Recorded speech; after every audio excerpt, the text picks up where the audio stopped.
Hey guys, Grumpy here with Ship Showcase, a series where we focus on unique and interesting designs. In this video, we're going to focus on the Apogee. This Apogee was a ton of fun to design. There's a lot of things interacting with each other, a lot of layers to the ship, so we're going to go ahead and get into that. And then wrap up the video with a demonstration going against a Paragon. But before we get into any of that, I want to go into the history and the inspiration for this build. So if I can go ahead and pull up a comment here. So NZ Music left a comment on one of my videos asking, in regards to the Apogee, are there any other designs I can think of that don't use the plasma cannon and rely on max flux, so max vents, max capacitors, and then built-in hull mods? Yes, there are. So I ended up designing this Apogee. It's basically long-range support. Uses advanced optics and integrated targeting unit, along with beam weapons to just provide a lot of damage at a distance. It also uses ECCM package and a squall to provide like near perfect kinetic pressure at shield pressure at a distance as well. So very good support ship, very good at locking down cruisers and capital ships. Really nice there. But this is vanilla, nothing interesting going on here. Give this to the AI, let them pilot it. They love this ship. But his comment did inspire, it turned some gears in my mind. And I did want to design an Apogee that used the plasma cannon. So I don't normally use the Apogee. It's not a ship. I'm not an Apogee respecter. It's not a ship that I normally use, but so I wasn't familiar with how it's normally built. But I started with just a plasma cannon and a large energy slot, and then it kind of went from there. From there, I grabbed an officer that had energy weapon mastery. Energy weapon mastery, what it says is energy weapons deal up to 30% damage at close range based on the firing ship's flux level. Full damage bonus at 600 range and below, and no damage bonus at 1000 and above. So the plasma cannon does sit within that 600 to 1000 range, so it would get the bonus based on my flux level. However, I wanted to make sure that I always get the bonus, and in order to ensure that, and for other reasons, which we'll talk about later, I ended up going with safety overrides. Safety overrides, what it does, it's one of its quote-unquote drawbacks, is that it reduces your weapon range to a little bit above 450. So by bringing down the weapon range of the plasma cannon from 700 to closer to like 500, we're always at that threshold to get the maximum bonus damage. So it's really good there. Since we're using safety overrides though, we can't really use any other long range weapons, long range energy weapons, and I really wouldn't want to use any other long range energy weapons, but what we do have available to us is antimatter blasters. These have a weapon range of 400, which is perfect. That's well below the 600 threshold. And also, these do a ton of damage. So they do 1400 apiece. At maximum energy weapon mastery, they do close to 1800 damage, which is very significant. That is enough to punch holes in armor, and that is enough to do a serious chunk of damage to a shield's hull. So for those reasons, we're going with antimatter blasters alongside the plasma cannon. Now, these weapons are very flux hungry, which is good. Again, energy weapon mastery scales off of your flux level. However, due to the nature of safety overrides and us being in close proximity with the enemy, it is very, very dangerous. Anyone that's played the game for more than an hour knows this. It is very dangerous to have a high energy flux, have a high flux level near your opponent. You tend to get overloaded very easily. It is hard to continue firing weapons while you have high flux levels. So we needed to solve that problem, and the way we solved that issue was by dumping all of our points, dumping a large number of points into vents. What this does is it allows us to, in the case that we are being overwhelmed by a ship, we can raise and lower our shields and offload a lot of flux very quickly without having to worry about overloading ourselves. We don't need our shield to be down for that long. We do dissipate a lot of flux very quickly. As you see here, our flux dissipation exceeds both our shield flux and our weapon flux per second. So we can quickly raise and lower our shields to dump our flux. So safety override is definitely helping there. Now we could have gone the route with increasing our capacity, but we don't want to do that because again, the way the energy weapon mastery works, we don't. If we have more capacity, we just need to build up more hard flux before we get the same damage bonus as if we had less flux capacity. Now, with that being said, this presents a problem in that the enemy, right, doesn't have to deal as much damage to us as if we had more capacity. So the way we solve that problem is we improve our shield flux for damage. So we're doing that with a built-in hardened shields to get our shield flux per damage number down, which we talked about again with the monitor. Having a better shield flux for damage is a multiplier. It's a more multiplier against your flux capacity. So having a flux per damage of 0.48 means that we're actually getting double flux capacity. So we're at around 2400, well, 2500 flux capacity. So this is perfect, right? It means that we can raise our flux using our weapons because these are flux hungry weapons, but the enemy is going to have a tough time raising our flux, raising our hard flux, because we have such good mitigation. So it's perfect. In addition to that, we also took field modulation on our officer, which again reduces the amount of damage that our shields take, and we can dissipate hard flux while our shields are active with the elite version. So that's perfect. The opponent can't damage us. We can raise our flux relatively safely. Now, um, that was good, but I didn't think that that was good enough. So I wanted to add an additional layer of defense. And the way I did that was I built converted hangar into the cruiser because it's very expensive for a cruiser. And I ended up going with claws.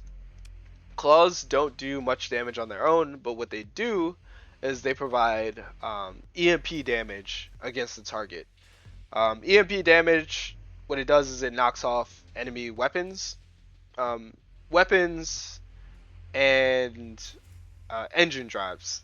So it turns a lot of ships into lame ducks, essentially. So very good there. So now we have a ship that can raise its own flux.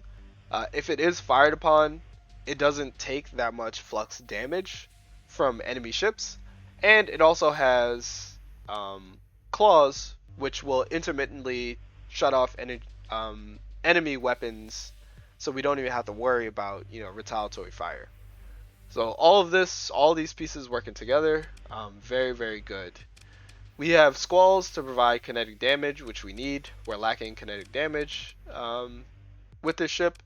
And then we're also using swarmers to just provide constant high explosive damage. Just helps accelerate the kill. These are guided, so even though it's in a hard point, it doesn't really matter. Really helpful there. But that's the ship. Those are all the mechanics working together. I would also recommend Ordnance Expertise. You don't need this, but again, this is going to give you more flux dissipation, which makes surviving in the face of the enemy a lot easier. But yeah, that's the Apogee. I'm going to go ahead and demonstrate it against a Paragon and talk about how you use this ship. So the weapon systems are all auto fire. So Swarmers on auto fire, Plasma Cannons on auto fire, Squalls on auto fire. The only thing you need to manage is your claws at the very beginning, and then your antimatter blasters throughout the fight. So here we have a Paragon, very formidable capital ship. What we're going to do is we're going to try to skirt to the side of the Paragon, and then if we can, we're going to try to get behind it. Alright. So, being in the face of the Paragon, not many ships can survive that volley.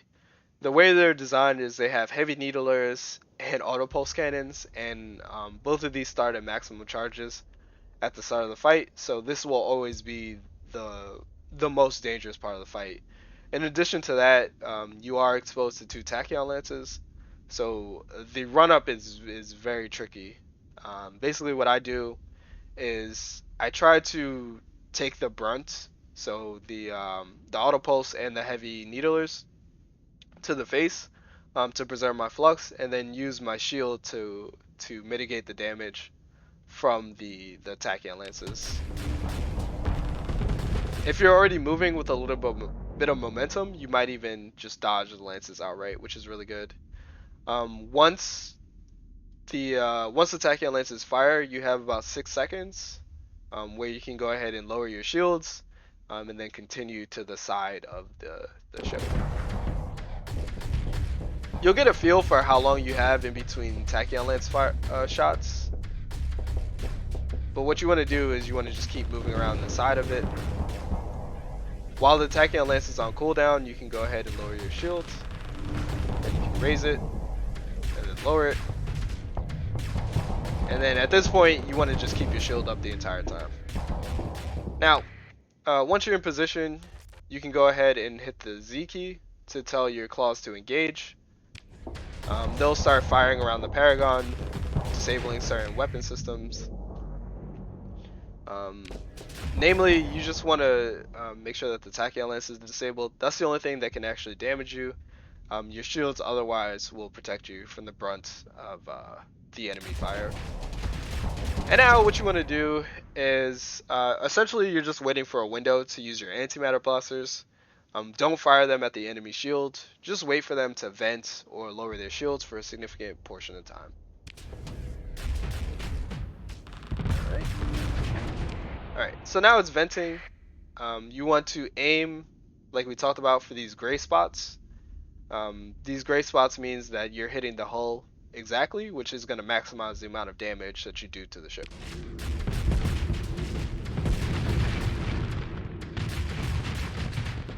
The plasma cannon is very generous with its damage, so it will very quickly strip away adjacent pieces of armor. So you don't have to be very precise with this whatsoever. Alright. And now you're just waiting for another opportunity for the Paragon to flux itself out, so that you can again deal damage to the ship with your antimatter blasters. Your plasma cannon is just going to provide that constant pressure to your opponent's shields. And now, once the enemy lowers its shields, you can go ahead and continue to damage it. So your antimatter blasters are what's going to do a lot of the damage once the shields are down. So you really want to save those. As you see, I only used 4 that entire fight. But those 4, when I fired them, they really counted the most. But yeah, that's the Apogee. You are very safe. I can also demonstrate against a Conquest. Actually, let's do the Conquest. You're very safe in the face of the enemy. You never really have to worry about your shields. The only time you have to worry about overloading is if you're near a ship while it explodes. We're gonna call back the claws so they have a chance to regenerate. But yeah, having high flux is no problem. In fact, you want high flux so that you can make the most of your energy weapon bonus. Alright, so the Conquest is almost fluxed out. We'll go ahead and continue to make our way to the engines. Or not. It's a very maneuverable ship, so we might not see its engines. That's fine. But we'll just tear this poor Conquest apart as it tries to flip and find a spot that's not so heavily damaged. Yep. Okay. Yeah. So this ship is very good at taking apart capital ships in the player's hands. This is definitely a player driven ship. I would not give this ship to the AI. The AI doesn't understand that it's not in danger when it's close to the enemy. It will try to back away, and at that point, it's just a sitting duck. It's not doing any damage. I As far as consideration, or as far as practicality goes, I have not used this ship in my fleet, so I don't know how practical this ship is. It does have safety overrides, so it does have a very short window of effectiveness. You can counter this by taking combat readiness, um, by building in hardened subsystems, anything like that, in order to maximize the amount of peak performance time that you have and the amount of combat readiness that you have. If you do end up building the ship and giving it a shot in your fleet, please let me know how that goes in the comments. Um, if you have any questions about how this works specifically, then also let me know in the comments. But other than that, Grumpy out.